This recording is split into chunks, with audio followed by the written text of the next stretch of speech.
Dans cette vidéo, je vais vous montrer comment on peut créer une cartographie de réseau internet, c'est-à-dire sélectionner des sites internet, regarder les liens qui existent entre ces sites internet, donc des liens en format HTTP, et mettre en place une cartographie permettant de visualiser, par exemple, un réseau de blogs.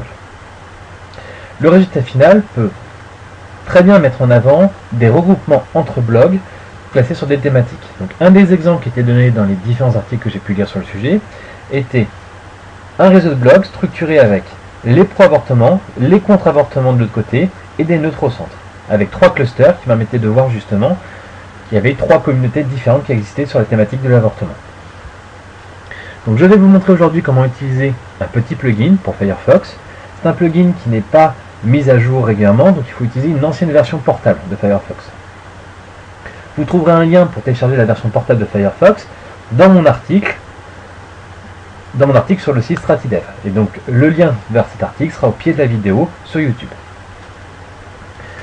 Donc, ce plugin, vous le téléchargez directement sur un site internet. C'est une version portable de Firefox, donc qui se présente simplement comme toute version portable, mais contenant beaucoup de plugins. Une fois que cette version de Firefox est lancée, on obtient donc une fenêtre de navigateur assez classique, présentant donc différentes barres d'outils, enfin, c'est tous les plugins qui sont installés. Le plugin qui nous intéresse est donc Navicrawler, qui se trouve en pied de page. Pour l'activer, vous faites un clic gauche, et automatiquement le plugin se lance. Son fonctionnement est assez simple, vous allez sur un site internet, la page s'affiche, et en temps réel, le plugin va scanner le site pour détecter donc le nombre de pages, le nombre de liens, enfin, toutes les données qui seront présentes sur ce site, mais surtout les liens internet.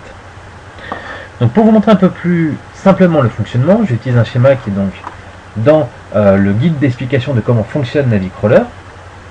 Vous allez sur un site internet, le logiciel se lance et repère tous les sites internet qui sont reliés au site que vous visitez. Vous allez par exemple sélectionner un deuxième site internet parmi l'ensemble des sites qui sont présents ici, et automatiquement le logiciel va retélécharger tous les sites qui sont liés. Vous allez sur un troisième site internet, donc c'est l'étape 4, automatiquement de la même façon tous les sites sont téléchargés, mais vous détectez que ce troisième site internet ne vous intéresse pas. Vous voulez inclure uniquement les 2 premiers sites internet.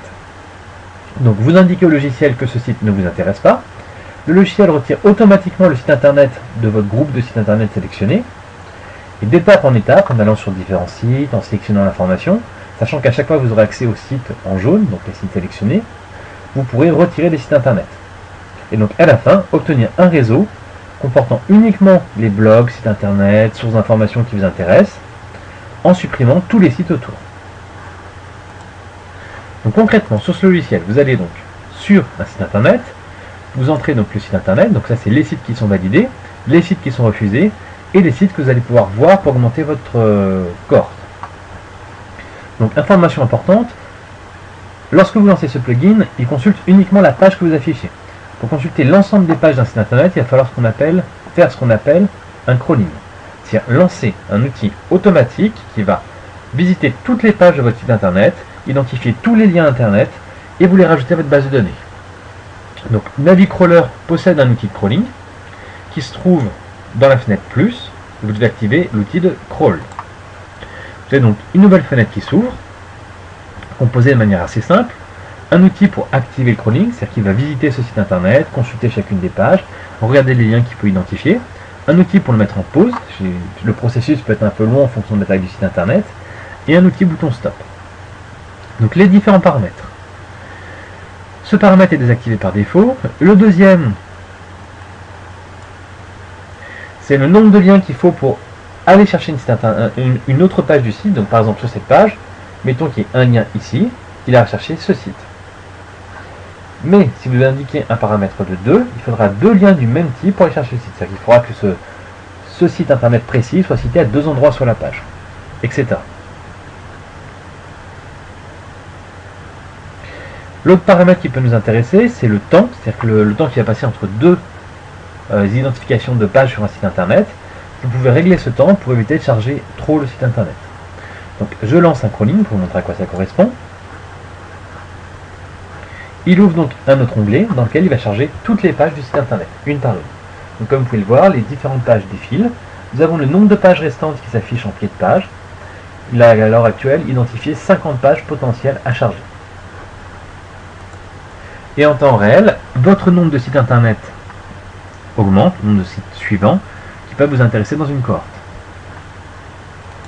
Donc on va attendre que le crawl soit fini, et je vous retrouve à la fin du crawling.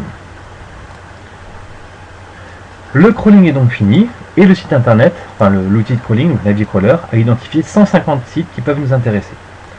Comme vous pouvez le voir, c'est très rapide de remplir un corpus de sites, donc il faut faire attention aux informations que vous demandez. Différents sites internet vont nous intéresser dans cet ensemble de sites internet possibles. Donc c'est parce que je connais le réseau que je vais identifier, que je connais les sites internet qui seront intéressants. Nous avons donc l'AEGE. Je charge ce nouveau site internet, ça peut être un peu long, le temps qu'il analyse, et automatiquement rajouté au corpus des sites à visiter. Je vais essayer de lancer un crawling dessus, il y a peut-être un peu beaucoup de pages. 49, ça va pour le moment.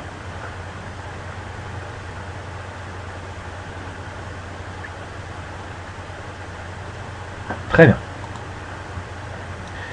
Je vais ensuite sur le site Junior Conseil.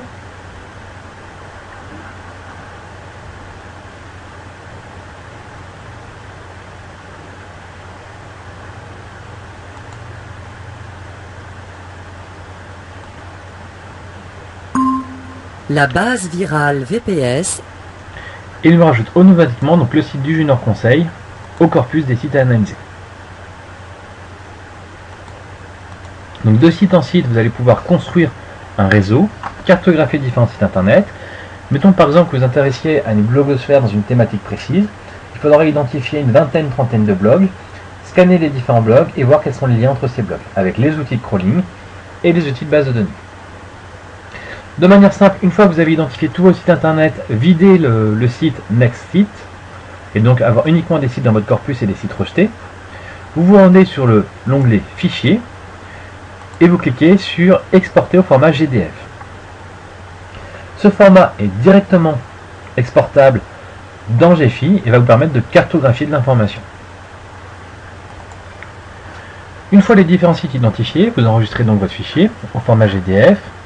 Vous l'importez donc sur Gephi, c'est ce que je viens juste de faire à l'instant, et vous obtenez une visualisation de ce type. Donc, vous utilisez un algorithme de type Force Atlas, je vous montre très rapidement comment faire, sachant que vous trouverez une méthodologie complète dans mon article sur le site Stratidev, dans l'exemple sur Facebook. Donc, en l'occurrence, ce qu'on peut observer, c'est qu'on a nos deux sites internet. Il faut que je grossisse un petit peu les labels.